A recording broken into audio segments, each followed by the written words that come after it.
요한복음 12장 12절부터 19절까지.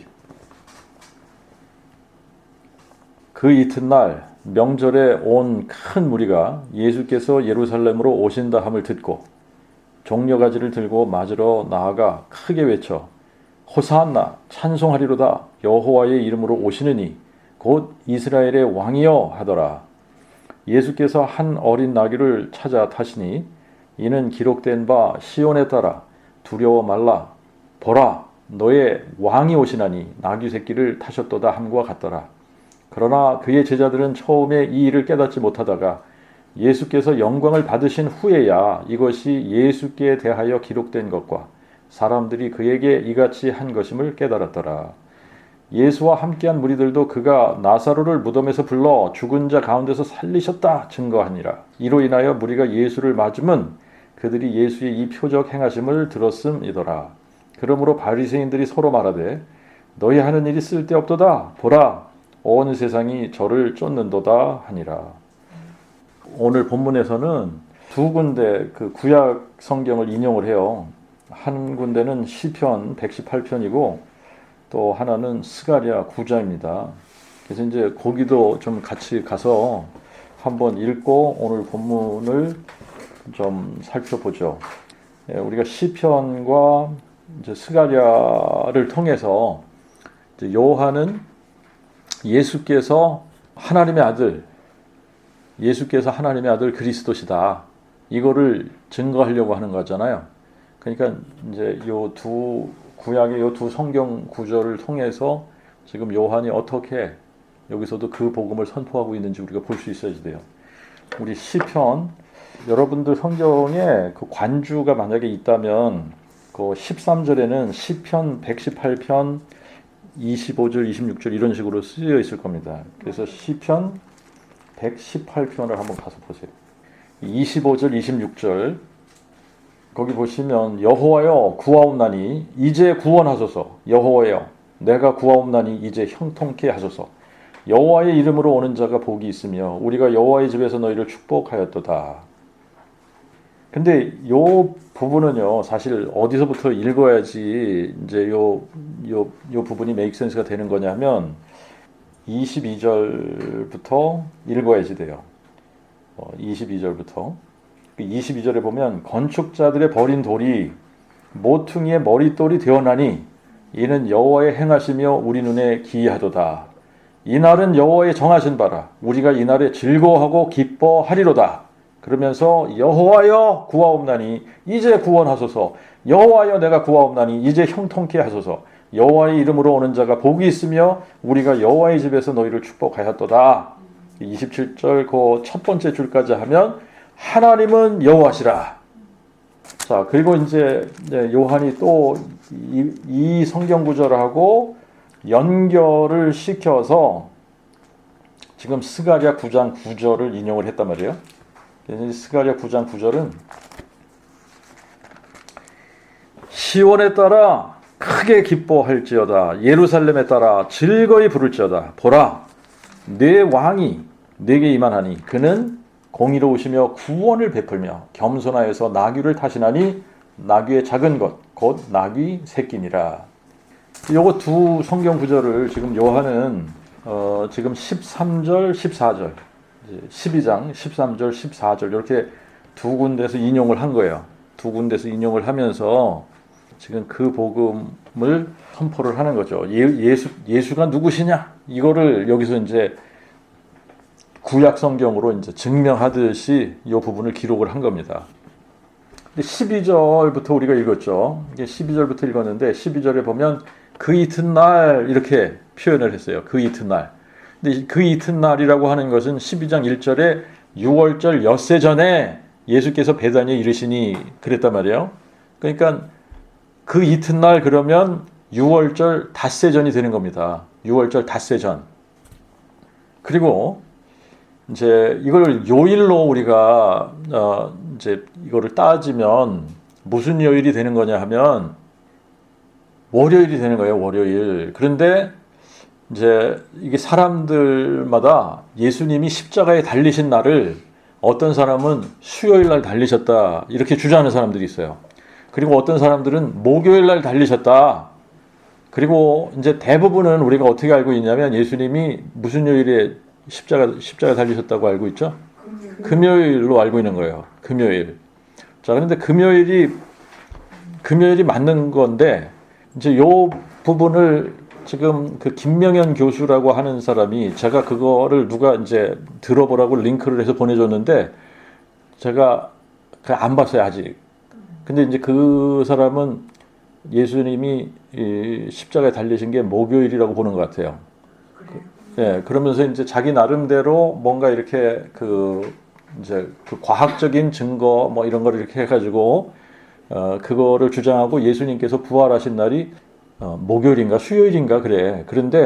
그래서 예수님이 부활하신 날이 토요일이라고 주장을 해요. 자, 그런데 이것도 그 복음으로 가서 이게 해결이 돼야지 되는데 이제 그렇게 주장하는 사람들, 예수님이 뭐 수요일에 십자가를 지셨다, 목요일에 십자가를 지셨다 하는 사람들이 주장하는 것 중에 예수님이 이제 요나가 물고기 뱃속에서 밤낮 사흘을 있었던 것처럼 이라고 표현하신 그것 때문에 그 사람들이 주장하는 거는 예수님이 무덤 속에서 밤낮 사흘을 계셔야 된다. 72시간을 계셔야 된다 이거예요. 그래서 그렇게 계산을 하면 뭐 어떤 사람은 수요일에 돌아가셨다. 그렇게 계산하면 수요일에서 목요일 오후 5시쯤이 하루가 되고 그 다음에 금요일 오후 5시가 이틀이 되고 그 다음에 토요일 오후 5시쯤 돼야 그게 72시간이 채워지는 거예요. 그러니까 그 김명현 교수 그 사람도 수요일에 예수님 십자가에 달리셨다고 보는 거네. 그래서 그 시간을 채워야 그래야 밤낮 사흘이 되니까 그래서 예수님이 이제 금요일 날 십자가에 죽으실 수 없다는 거거든요. 그래서 이제 그런 주장을 하는 사람들이 있어요. 있고 어떤 분은 목요일이다. 수요일로 하려고 그랬더니 너무 안 맞는 것 같아. 그래서 이제 나는 목요일로 정했어. 뭐 이런 분도 봤거든요. 근데 요 부분은 제가 따로 한번 설명을 나중에 자세히 한번 해드릴게요.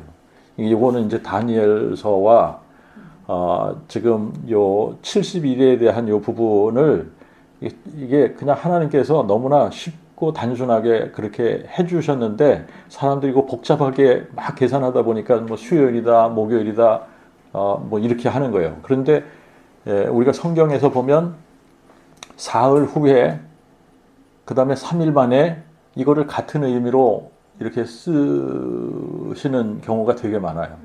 그래서 이제 그것만 해결이 되면 예수님이 3일 만에 부활하신 거거든요. 3일 만에. 3일 만에. 그런데 그게 뭐 금요일 날 1시간이 됐더라도 그게 하루로 치는 거예요, 그냥. fully 24시간이 아니더라도 우리가 장례식 치를 때도 그런 식으로 하지 않나요? 오늘 만약에 누가 돌아가셨다 그런데 저녁 때 돌아가신 거야. 그러면 그 저녁 때 돌아가시면 오늘 하루로 치는 거예요. 그런 식이거든요. 이제 그거는 제가 다음에 한번 그 부분을 표를 그려서 설명을 한번 해드릴게요. 그리고 이제 그거를 또 이렇게 딱 계산을 하면 정확하게 그 계산할 수 있는 정말 하나님께서 너무나 정확하시다. 그런 거 알 수 있도록 해주셨는데 나중에 제가 그 부분 다루고요.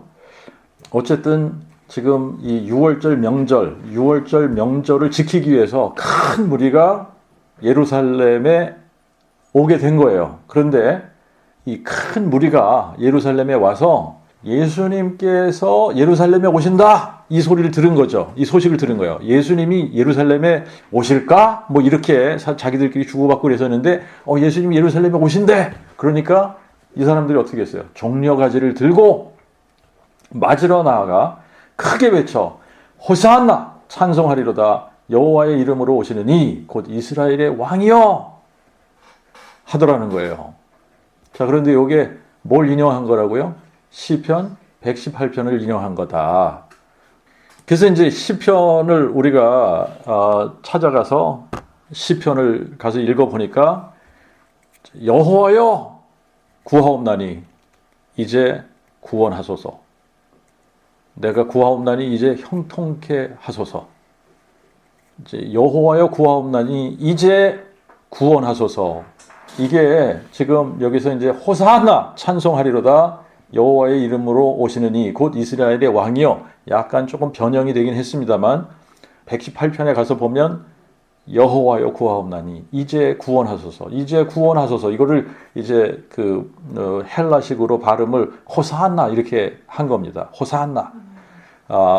근데 이제 요 부분을 히브리 말로 하면 이제 어떻게 요 부분이 발음이 된 거냐면 안나 아도나이 호시아나예요. 호산나가 아니라 호시아나.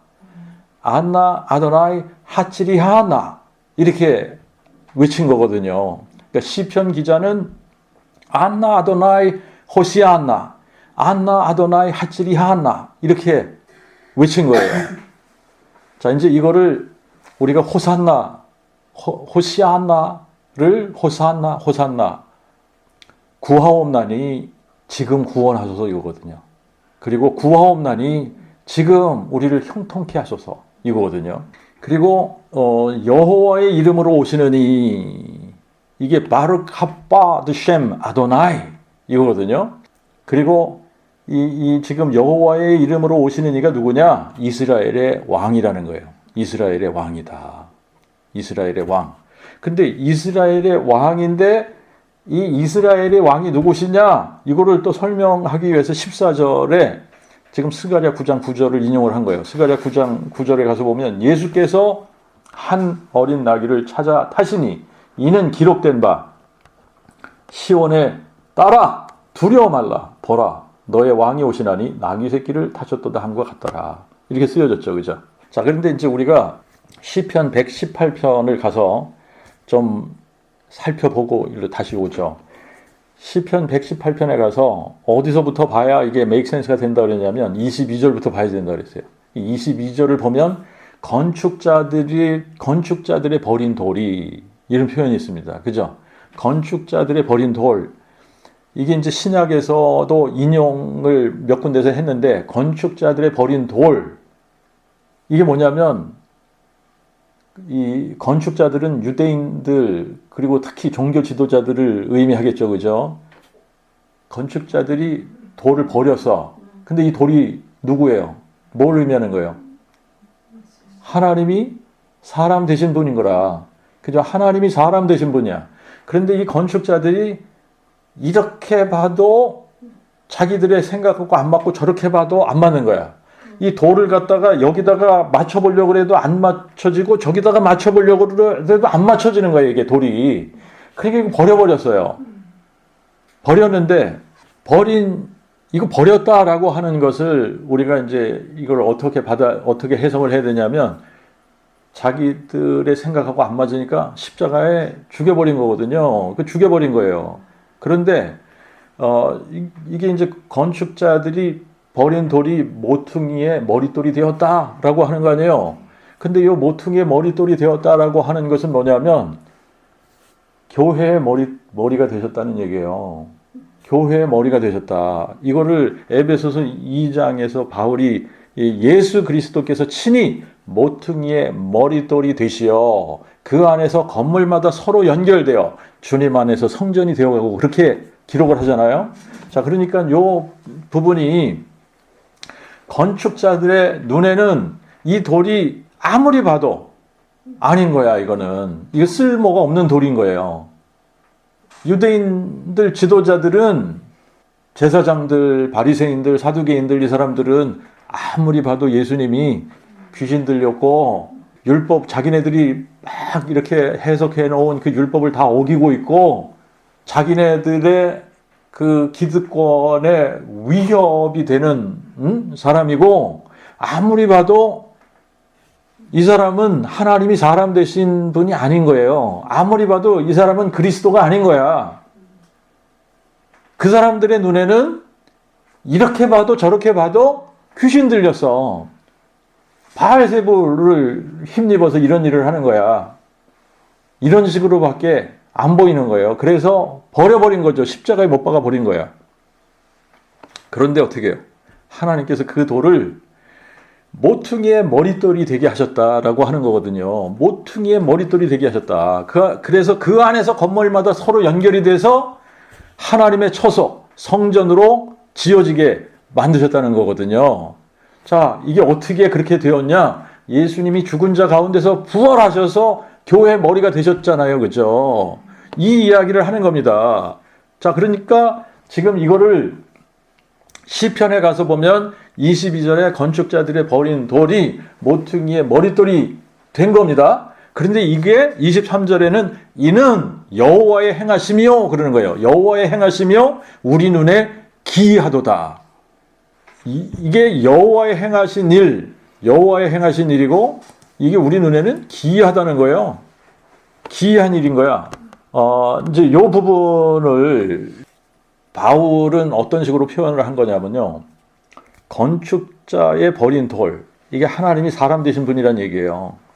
근데 하나님이 사람 되신 이 사건이 얼마나 크고 기이한 일이냐. 이 디모데전서 3장 16절에서 크도다 경건의 비밀이여 그렇지 않다 하는 이가 없도다. 그러면서 뭐라 그래요? 하나님이 육체가 되셨도다. 하나님이 사람이 되셨도다 이거 아니에요. 전능하신 하나님이 어떻게 사람이 되나?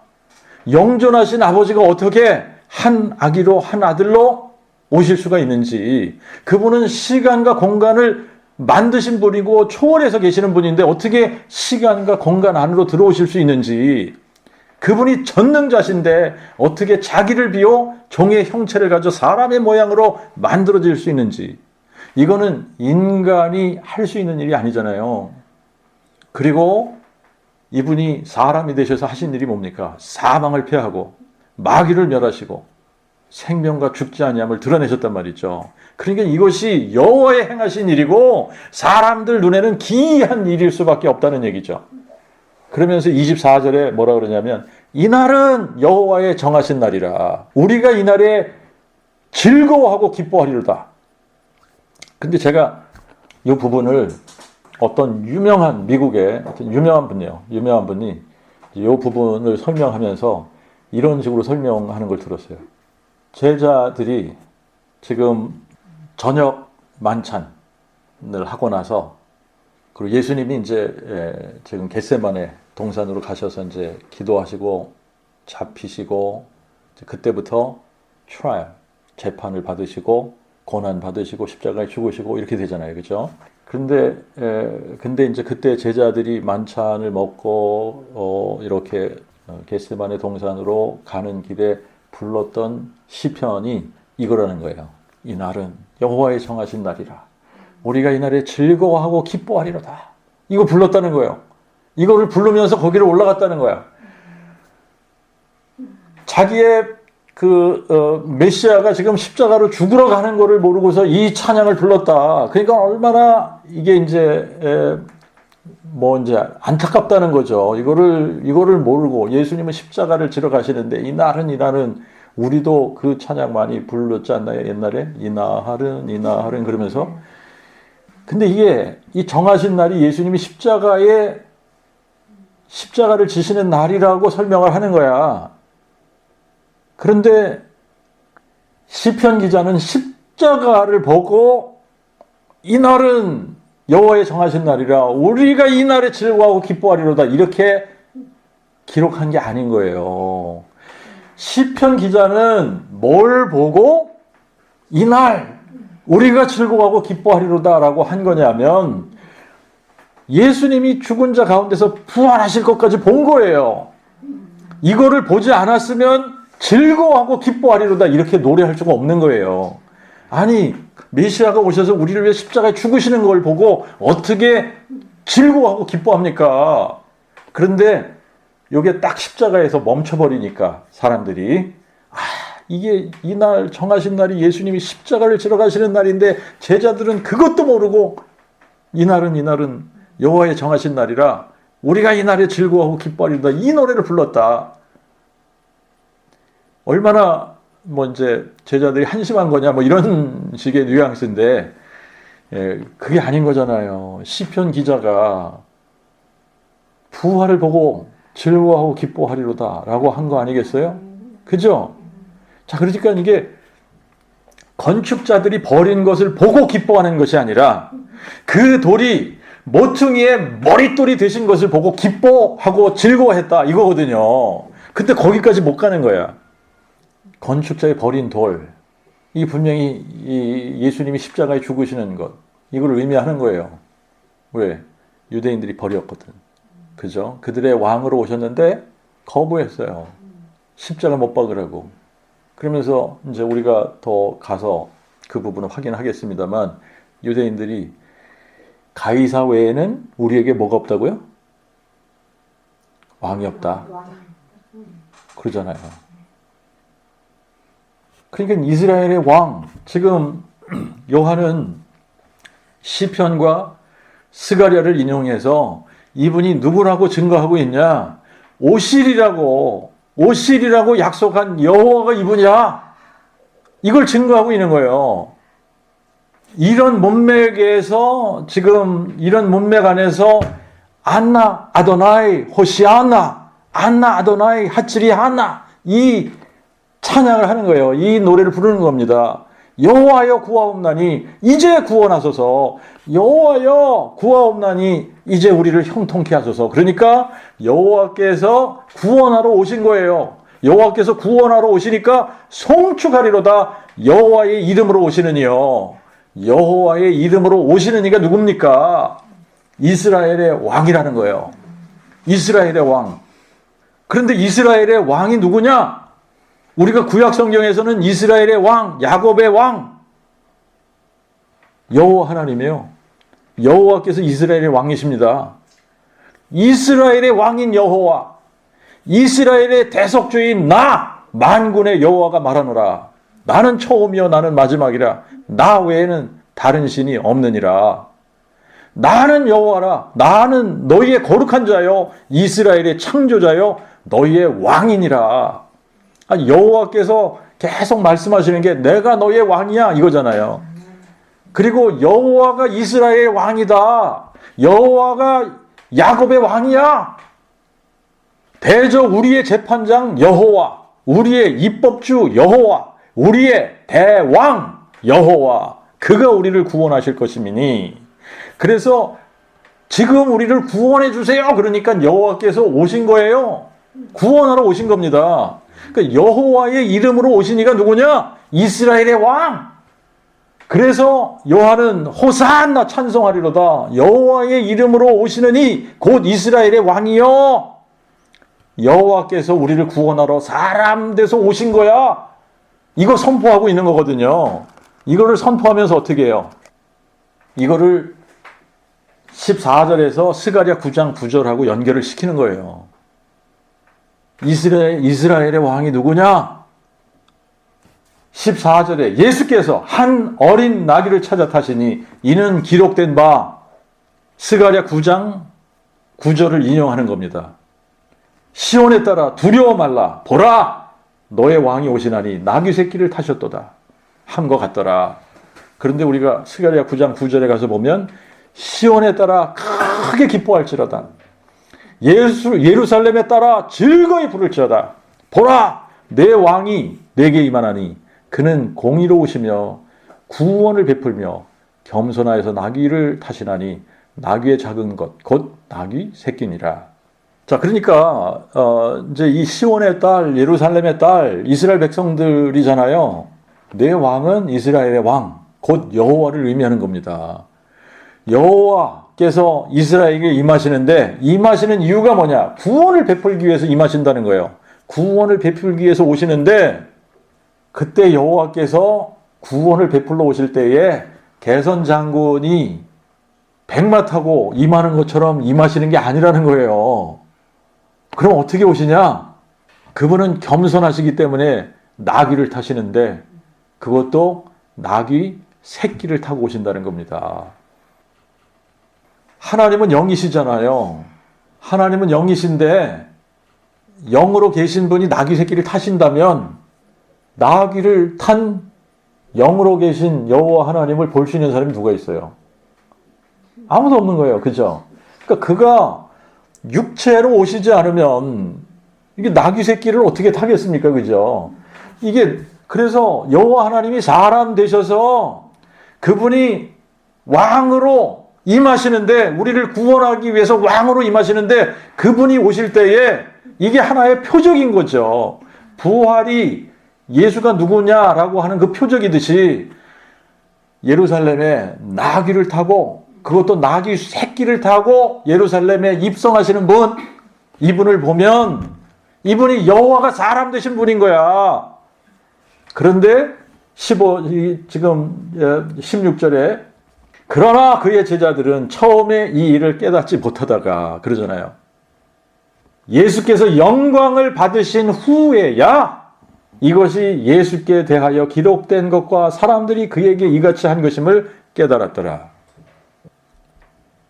우리는 지금 이게 이 역사 속에 이게 다 지나간 사건이기 때문에, 그리고 성경이 기록되어진 것이기 때문에 너무나 우리는 확실히 아는 겁니다, 이게. 그런데 그 당시에 제자들은 예수님이 나귀 새끼를 타고 예루살렘을 입성하실 때에 이게 무슨 의미인지 제자들이 몰랐다는 거 아니에요.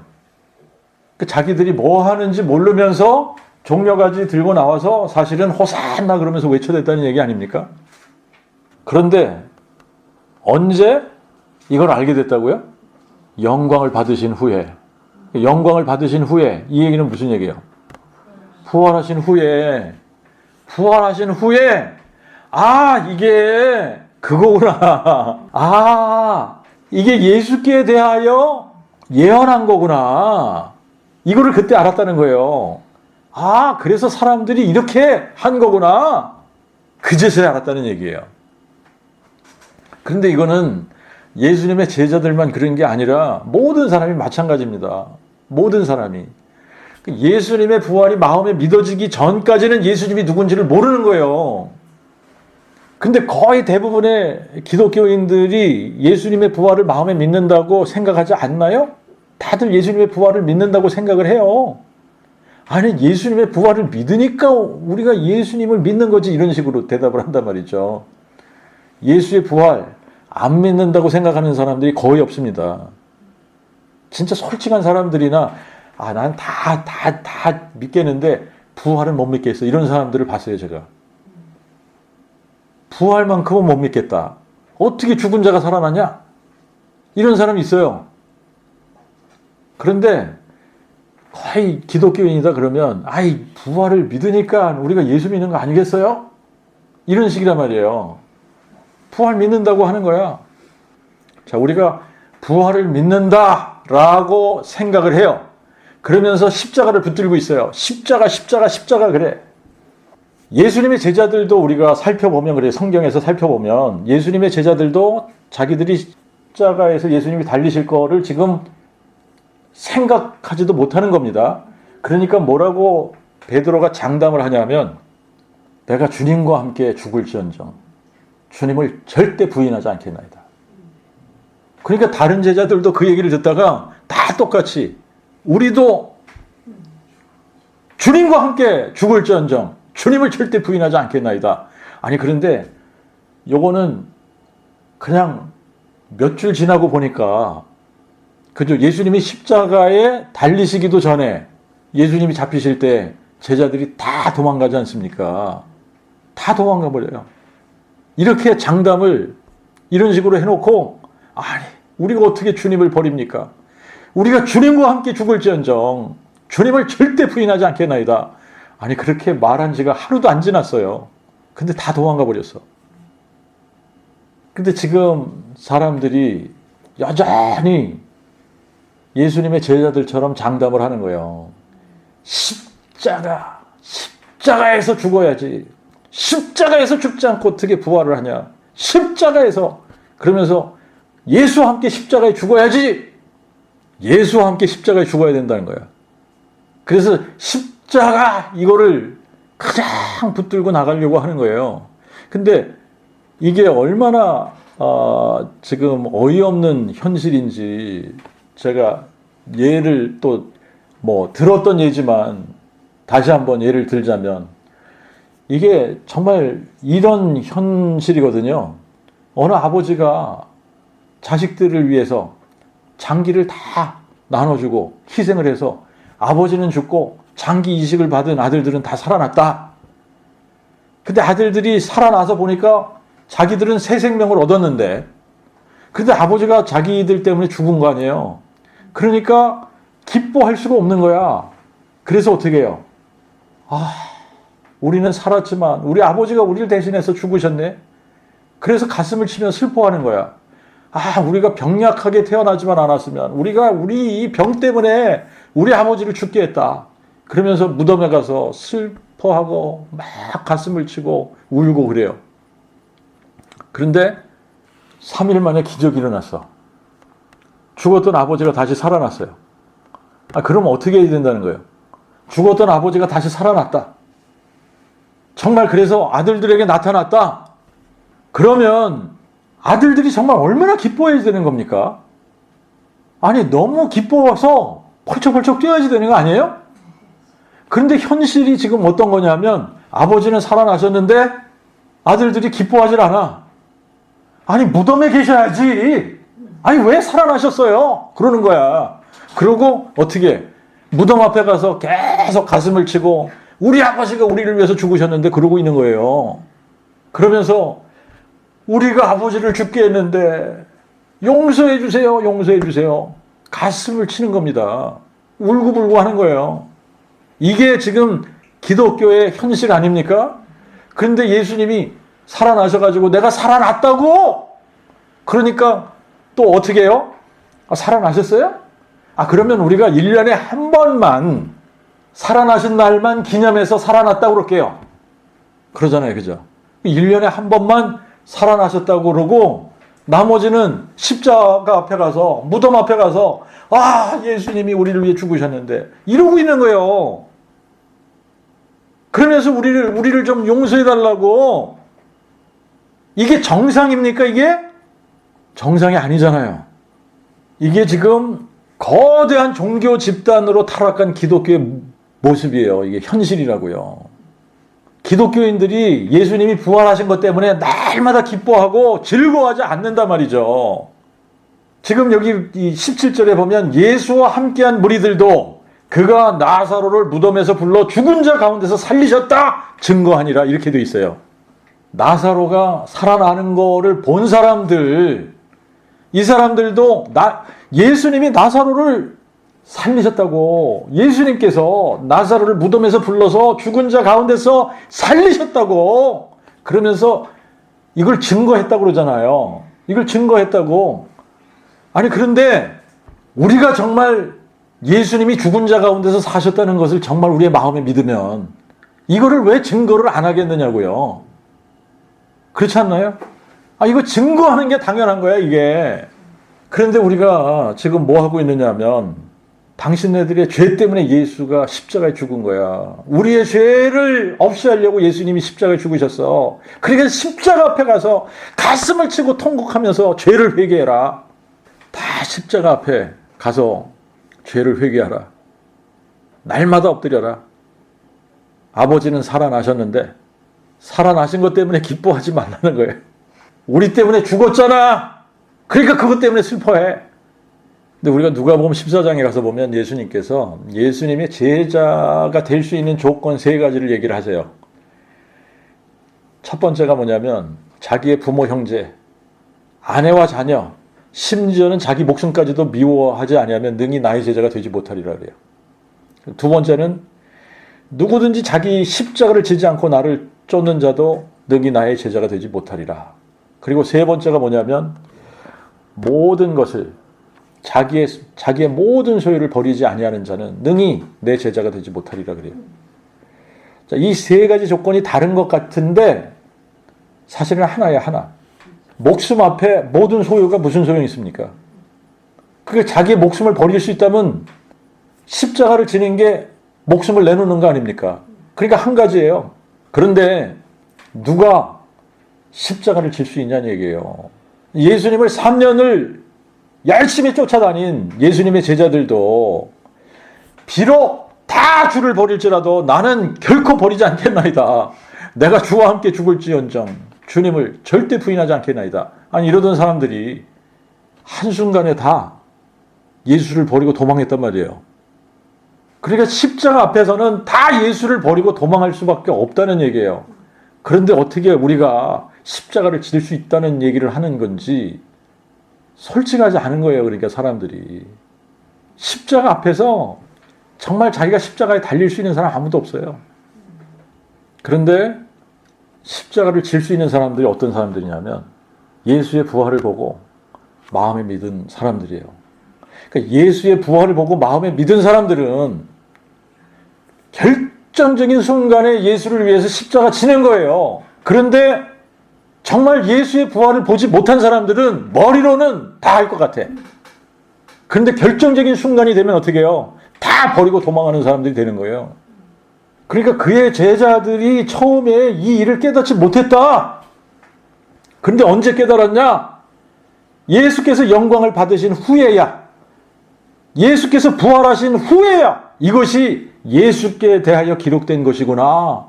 아, 사람들이 이렇게 한 것이 그래서 그런 거구나. 그제야 깨달았다는 거예요.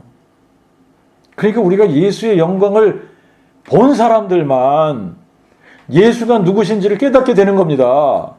예수가 누구인지를 깨닫게 된 사람들만이 자기 십자가 지고 예수를 따를 수 있는 사람이 되는 거예요.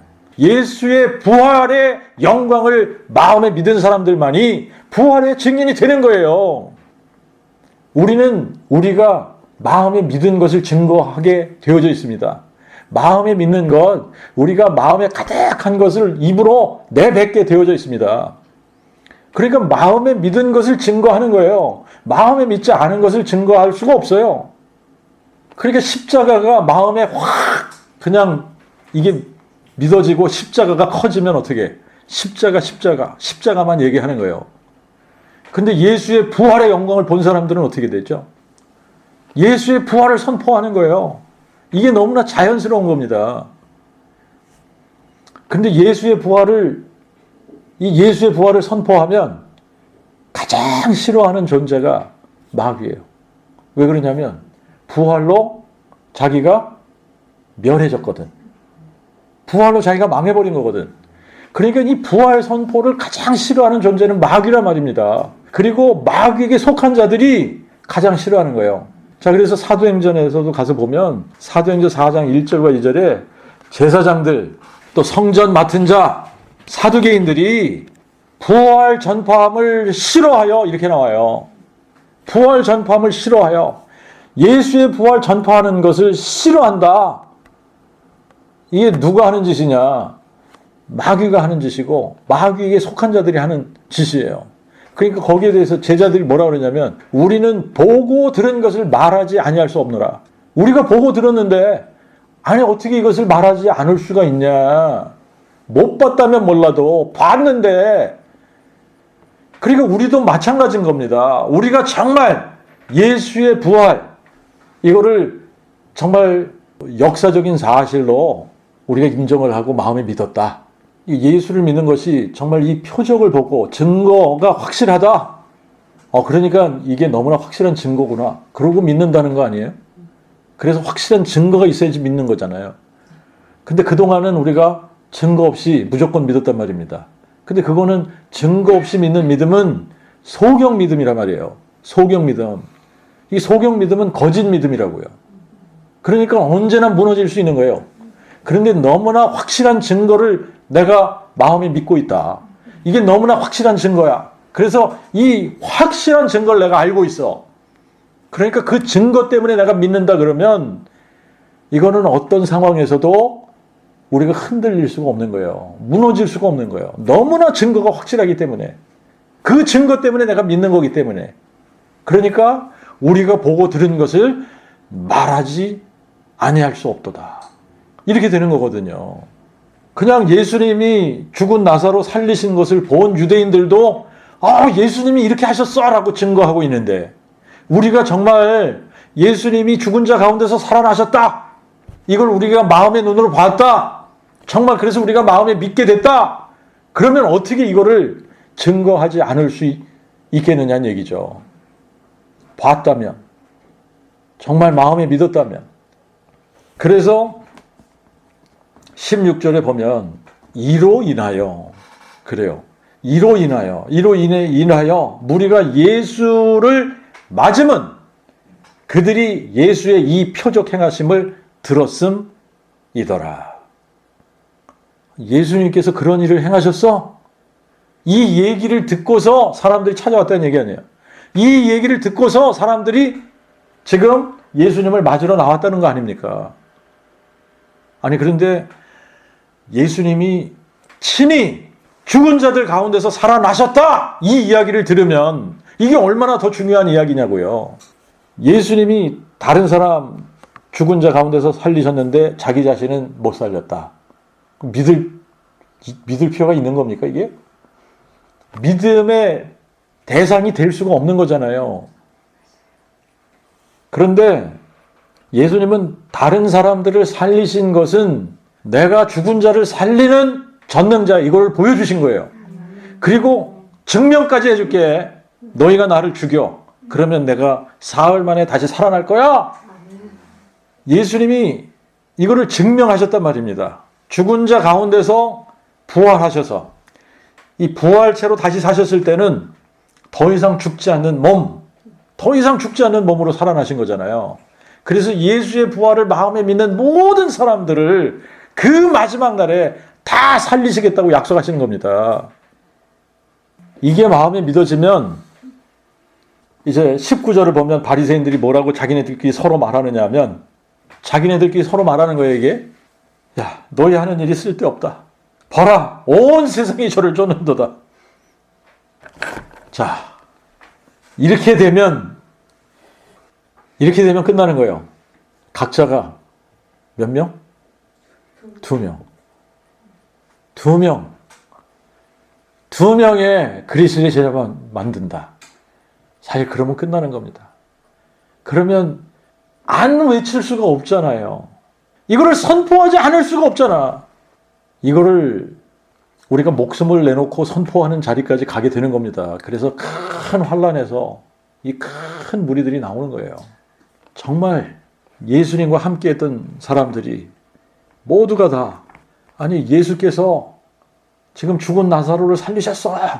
그렇게 증거했던 것처럼 정말 우리의 마음속에 예수가 죽은 자 가운데서 살아나셨다 이게 마음에 믿어지면 예수가 부활이고 생명이야.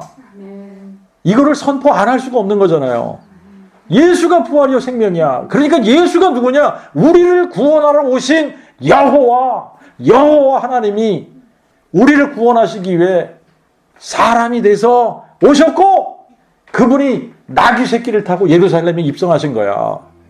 기도하겠습니다.